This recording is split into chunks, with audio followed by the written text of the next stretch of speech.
Relatos de terror.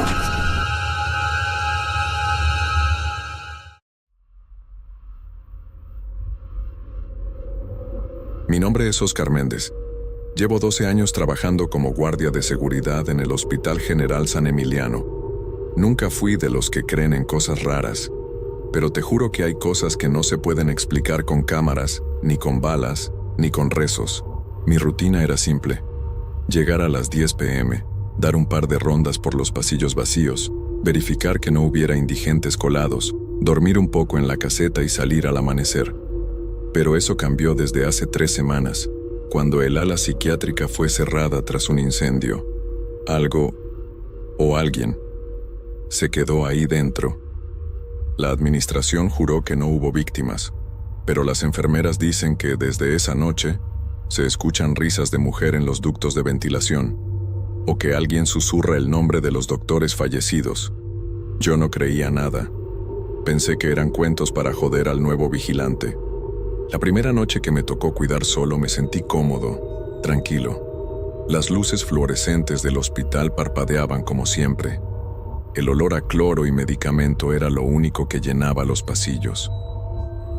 Cerca de las 2 a.m., la radio de mi caseta hizo un crujido extraño. Pensé que era interferencia, hasta que una voz susurró: «Oscar, vuelve al ala psiquiátrica.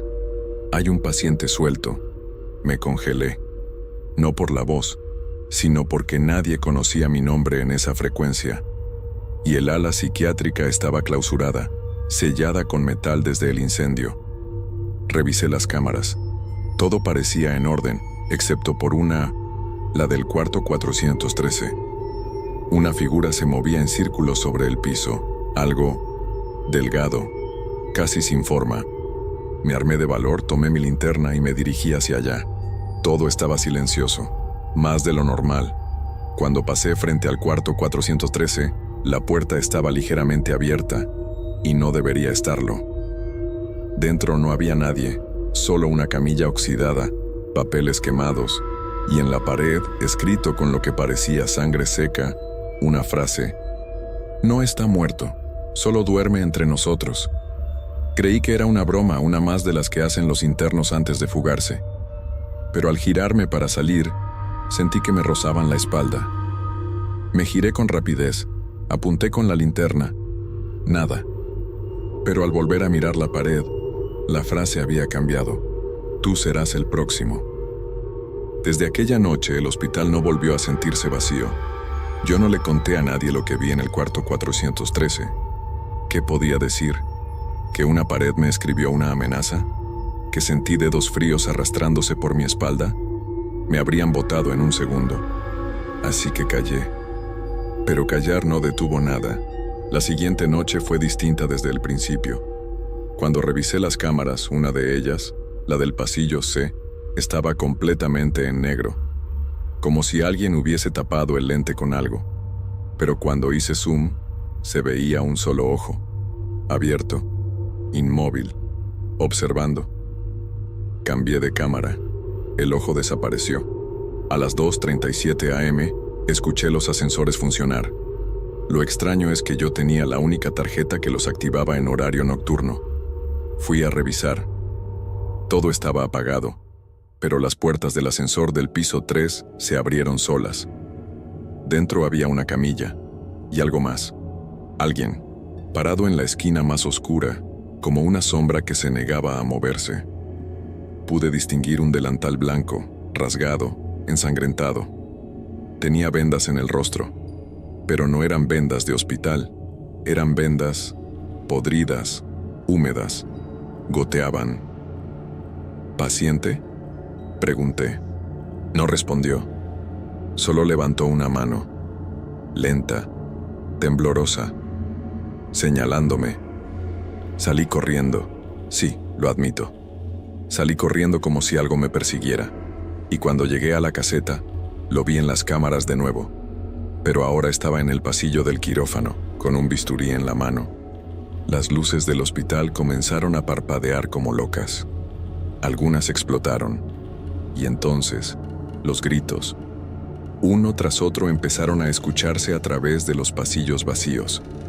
gritos de dolor, de desesperación, gritos que salían de habitaciones cerradas con llave. Yo abría puerta tras puerta, todas vacías, pero seguían gritando. Hasta que llegué al quirófano 5, la puerta estaba entreabierta. Había sangre, mucha. En el centro del quirófano, colgado del techo con cables de monitor, estaba el cadáver de un hombre, abierto desde el cuello hasta el estómago. Sus órganos colgaban como raíces de un árbol enfermo. La cabeza estaba inclinada hacia mí, la boca cosida con grapas. Pero los ojos se movían. «Aún está vivo», susurró una voz detrás de mí. Me giré. No había nadie. Cuando volví a mirar, ya no había cadáver. Solo una camilla vacía, y en el suelo, un delantal, igual al que llevaba el encapuchado del ascensor. Regresé tambaleando a la caseta. Me encerré, y lo último que vi en la cámara del pasillo A fue a mí mismo, parado frente a la cámara, sonriendo, sangrando, como si ya estuviera muerto, y aún no me hubieran avisado. No dormí ese día, ni el siguiente. Fui al trabajo como un muerto más.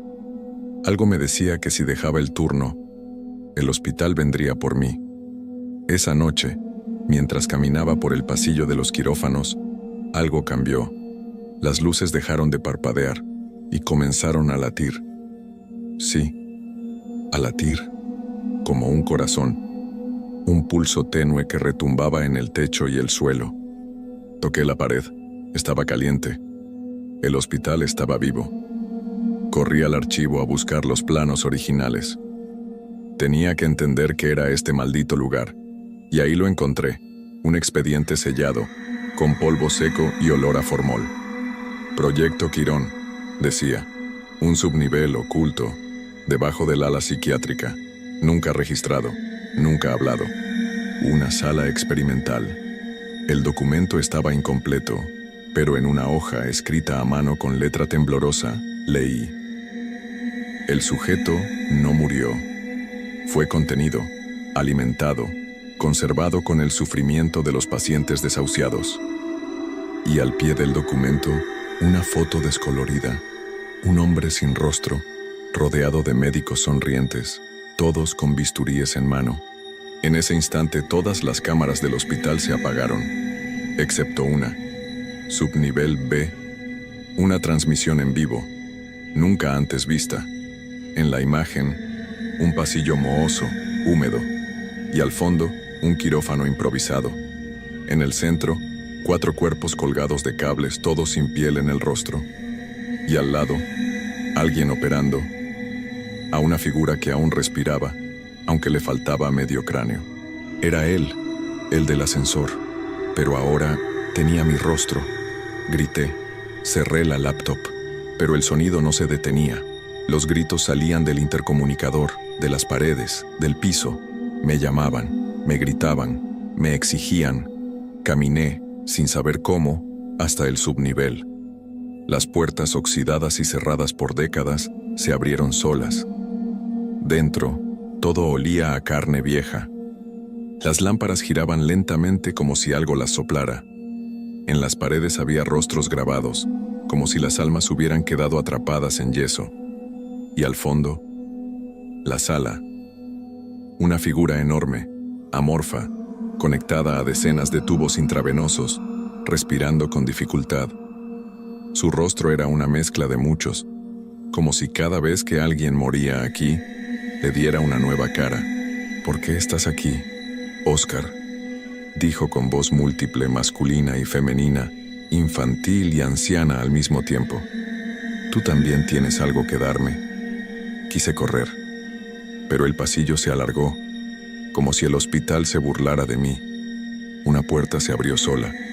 Dentro había una camilla con mi nombre grabado, y colgado del techo estaba yo, aún vivo, desollado, gimiendo, con los párpados cosidos para obligarme a ver. No sé cuántos días pasaron desde que vi mi cuerpo colgando. Perdí la noción del tiempo. El hospital no tenía relojes. La noche parecía eterna. Todo estaba cubierto por esa bruma blanca, espesa, como un sedante en el aire.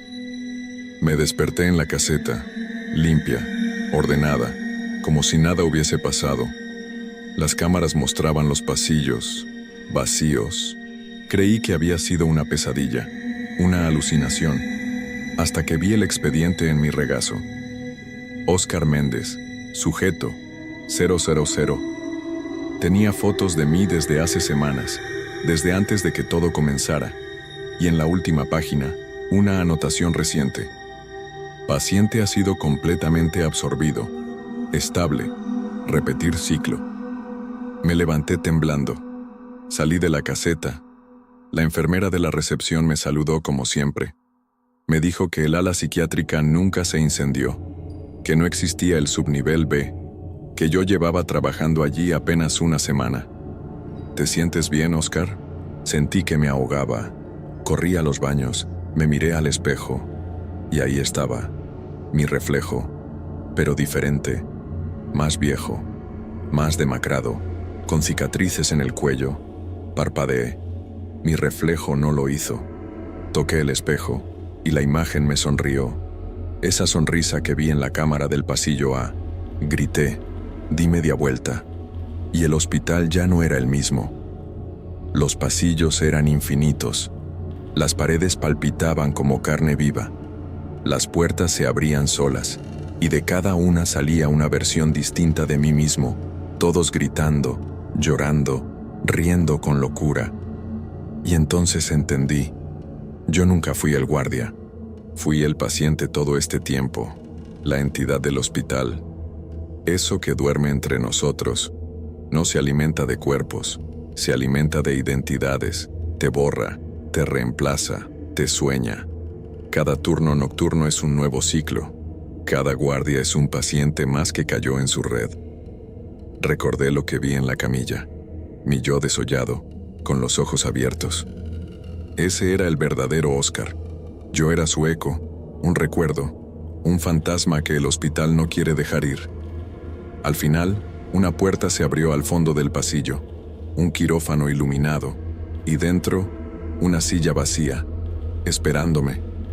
Me senté, no porque quería, sino porque ya estaba escrito, y lo último que sentí fue una aguja entrando en mi cuello, y lo último que vi fue otro hombre entrando al hospital, con uniforme, nuevo, con mi cara. Y al fondo, una voz familiar susurró: «Bienvenido al turno nocturno, Óscar».